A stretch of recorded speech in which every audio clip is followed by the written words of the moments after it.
After the win between Danhausen and Minihausen, I guess we'll call him, and during their first PLE win, they celebrated in the mat at Backlash, but even before they settled, right after all that, the screen cuts to black, and we find out from WWE that TripleMania 34 is happening.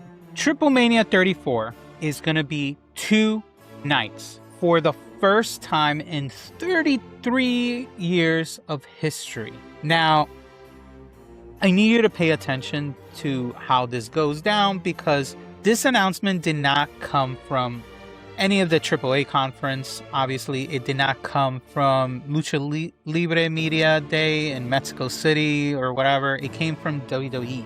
It came from TKO, WWE, and Tampa during their Backlash event around the halftime slot of the whole PLE. And nobody in that building, not one person, had TripleMania 2 nights on their Backlash bingo card as an announcement.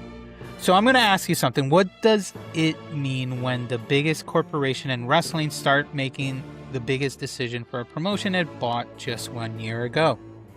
And we're going to get to it. Welcome to the Tea Drop Strong Brew, No Soft Behavior. Today we are breaking down everything that happened in Tampa Friday night.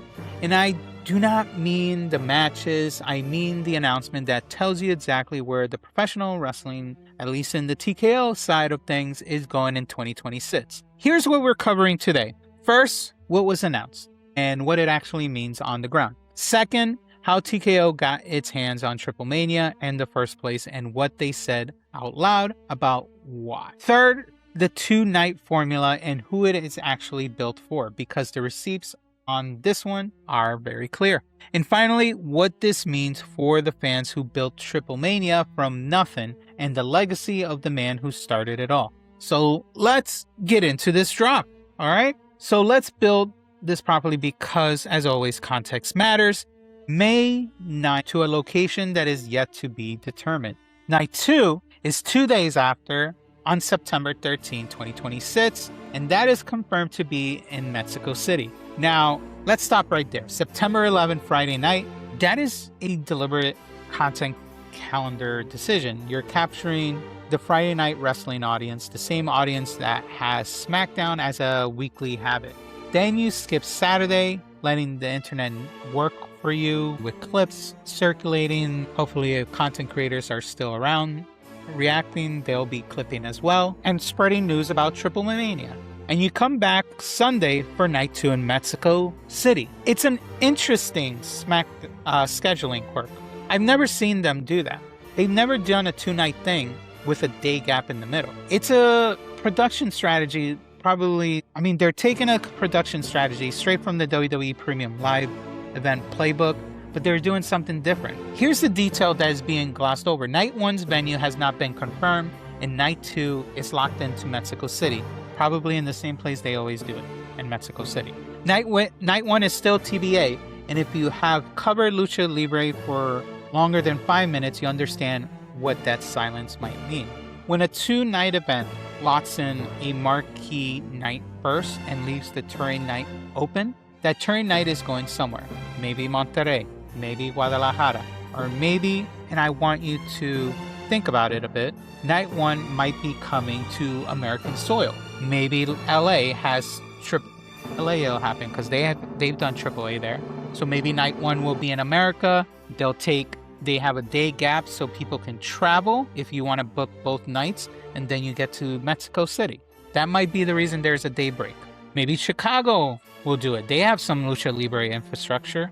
Don't sleep on night 1, being that it's a United States event. It might still have an important card, but I still think night 2 will be the most important one. But that might be the strategy behind it. You have to deal with international borders between the 2 countries, so they're giving you a day to figure that out, I guess. So that's important because the moment night 1 lands on America's soil, if that's the way they're going to go, we're going to have an interesting split on those 2 events because we're going to see a different split in the cultural identity of TripleMania in half. We're going to have one night for they might set it up for the global market and one night for Mexico. And in the current TKO structure, which night do you think the bigger production budget will have? Wrestle Kingdom, the New Japan show split into 3 nights once. Yeah, I do remember that. But they were consecutive, weren't they? They were consecutive nights. TripleMania 34 being 2 nights is not inherently bad, but let me show you how we arrived here, because this did not happen by accident. And we're gonna go through a little history tour of AAA in the TKO era. WrestleMania 41, Saturday countdown show, Las Vegas. The main card hasn't even started, and Triple H walks out with a group of people nobody expected to see at WrestleMania. On one side, you have Dorian Roldan Peña, Triple H's general manager and the son of the man who founded the company. His mother, Marisela Peña, on the other side. We have also Nick Khan on the other side. Paul Triple H Levesque, and standing in the middle as the bridge between both worlds, we have all the wrestlers. We have El Hijo, we have Rey Mysterio, we have Penta, we have everyone. And Rey Mysterio becomes the man that bridged these two worlds. He's the man whose entire career foundation was built in AAA before he even set foot in WWE. So the announcement of that day, TKO Group Holdings through WWE acquired 51% of Lucha Libre AAA worldwide, in partnership with a Mexico-based holding company called Philip, which holds the remaining 49%. Now, let me be very precise about 51% means. That is majority control, obviously. That is decision-making authority. That is not them becoming a co-promotion. Honestly, it's not even a talent exchange agreement. This is an acquisition. A promotion founded in 1992 by Antonio Peña, man who broke away from CMLL to build something entirely new, something rooted in Mexican culture, something he bet his career on, is now majority owned by the same publicly traded corporation that controls both UFC and WWE. AAA's first show was in 1992. In Orizaba, Veracruz. TripleMania 1 happened on April 30th, 1993, though, in Mexico City. Eddie Guerrero wrestled on these early cards. Rey Mysterio became Rey Mysterio because of AAA. Conan built his legend there. Penta and El Hijo del Vikingo are the most modern heirs of that lineage. 33 years later of independent family operation, the TKO closed the acquisition in the third quarter of 2025. And the Peña family became minority partners in their own freaking house. Now, and I want to be straight with you here, the Peña family chose this. Dorian Roldan Peña has been very public about wanting WWE's resources, and the financial reporting suggests Triple H had real structural challenge before this deal. So it was something that was needed.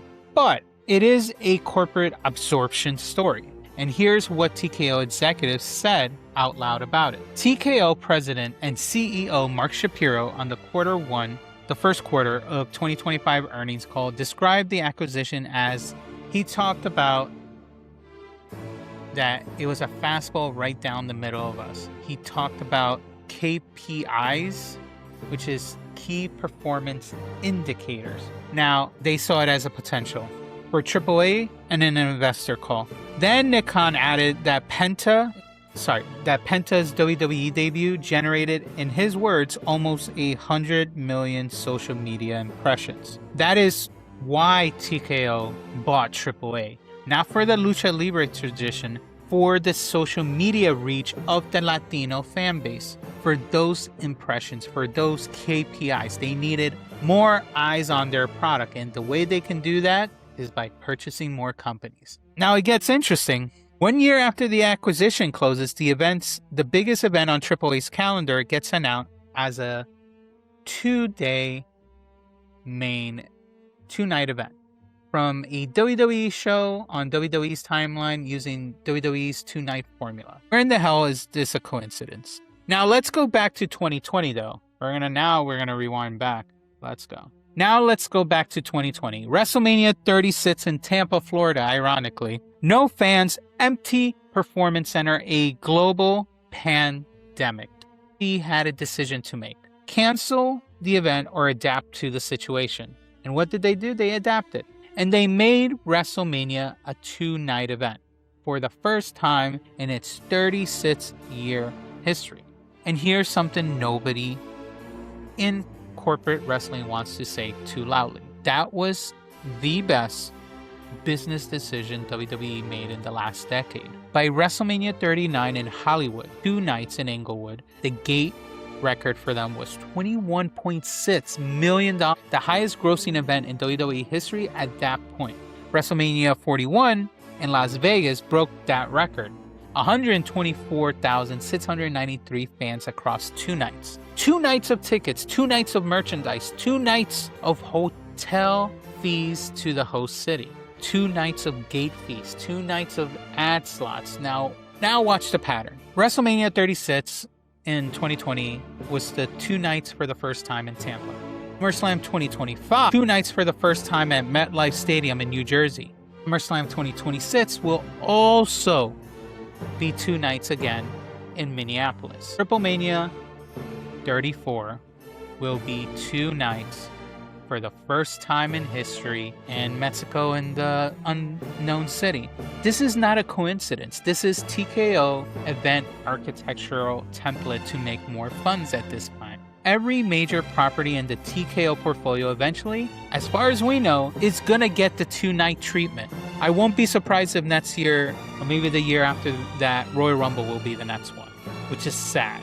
We don't need to be 2 nights, but here we go. To them, the model is proven. For WrestleMania, it works. So far, for SummerSlam, it works. So before TripleMania 34 even has confirmed a main event, it gets the template. And I want to give you the financial picture so you understand what is driving this. So TKO, the first quarter of 2026, they had an earning revenue of $1.6 billion, $249.8 million in their net income.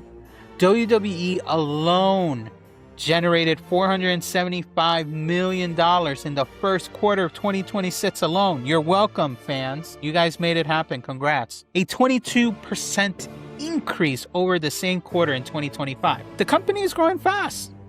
And Nick Khan, the man executing this strategy, just signed a new contract through 2030. It was worth $2 million base salary, rising to a $3 million from 2020, starting in 2027, on top of a total 2025 compensation of $24.3 million. He is locked in. The vision for a 2-night is also locked in. 2 nights used to mean too big for one show. Now it means too valuable for one ad slot. Now, I need you to hold 2 things simultaneously in mind, because 2 things can be always true at the same time. The first one being, this can make TripleMania bigger than it has ever been. Double the matches, double the spotlight. WWE talent like Dominic Mysterio holding the AAA Mega Campeón is already driving mainstream North American coverage to a show that Triple H could never crack before. The second thing though, 2 nights with night 2 locked in Mexico City and night 1 still TBA could mean night 1 ends up in America soil. And if that happens, TripleMania stops being Mexico's show and becomes WWE's Mexican product. Both are true, but only one of them is the thing worth watching. Let me ask you something. Do you know what April 30th, 1993 looked like? I actually have a photo of it. It's right here.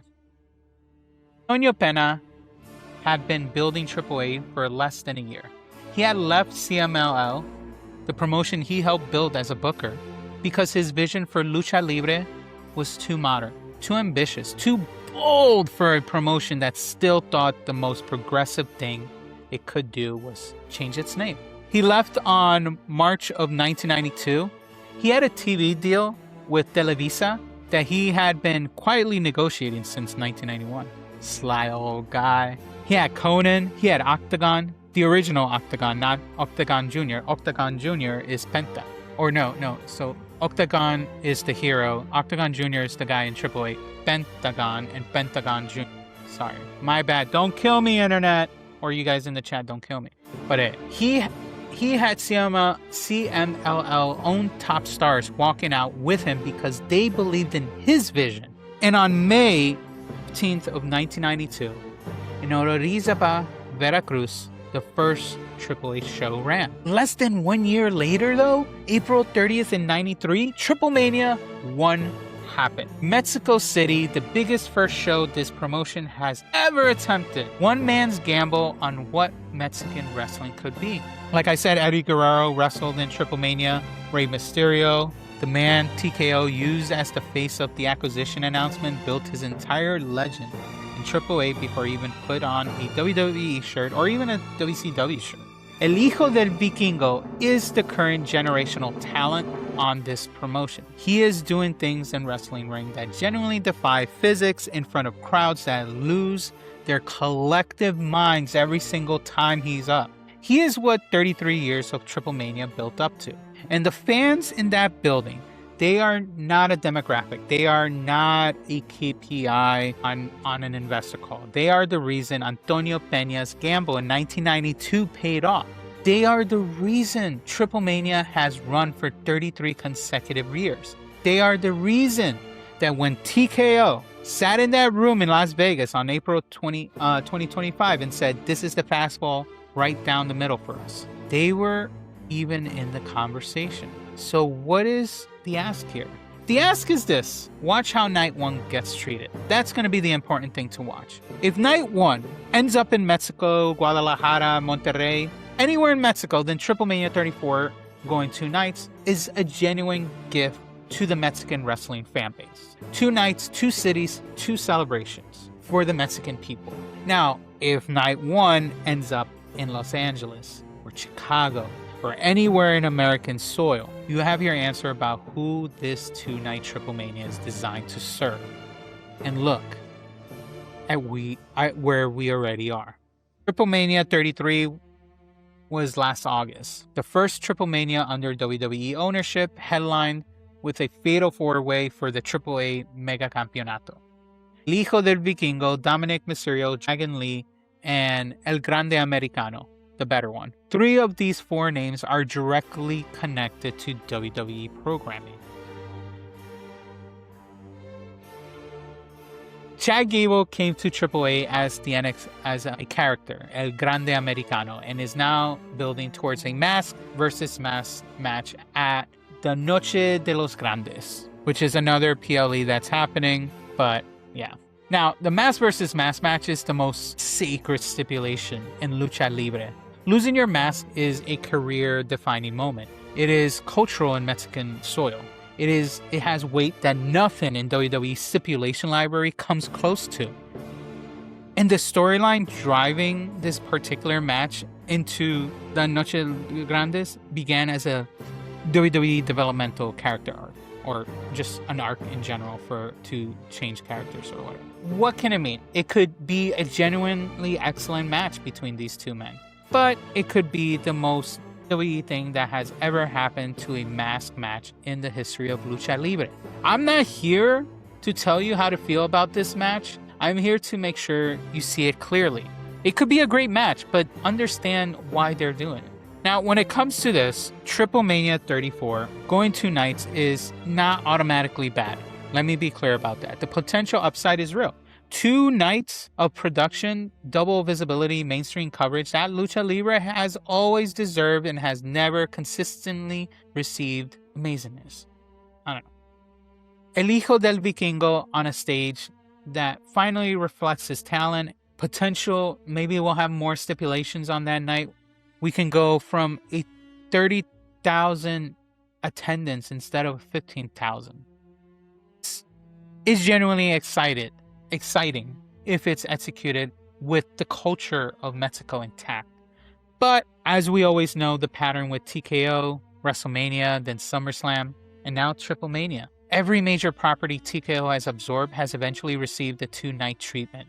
Not because the show was overflowing with content, because the revenue architecture of a 2-night event outperforms a 1-night event at every measurable point. Nick Khan is paid $24 million a year to grow TKO's bottom line. He's exceptional at that job, as we can see. What I am asking you, though, to consider is this: at what point does the formula override the culture? TripleMania 1 happened because one man bet on Mexican wrestling when nobody else would. No venture capital, no publicly traded parent company. He just had a vision, a TV deal, and luchadores who believed in what he was building. That bet produced 33 years of history, some of the greatest wrestlers ever to compete, and gave Mexico a sports entertainment institution it could call its own. TripleMania 34 is going for 2 nights. It was announced by WWE in Tampa, the same city where WrestleMania did its first 2 nights in 2020. Ironic. It's either beautiful symmetry or a circle closing. 2 institutions growing together, or the most on-the-nose metaphor of 2026 at this point. The difference will be night 1's location, and we will just need to watch that announcement like a hawk. Until then, this was the T-Drop. Drop your answers in the comments and let me know. Do you think the 2-night move is the right choice? Or do you think it might be the end? And I have other ones. Should the night 1 TripleMania 34 be in Mexico or the United States? Or does it matter to you?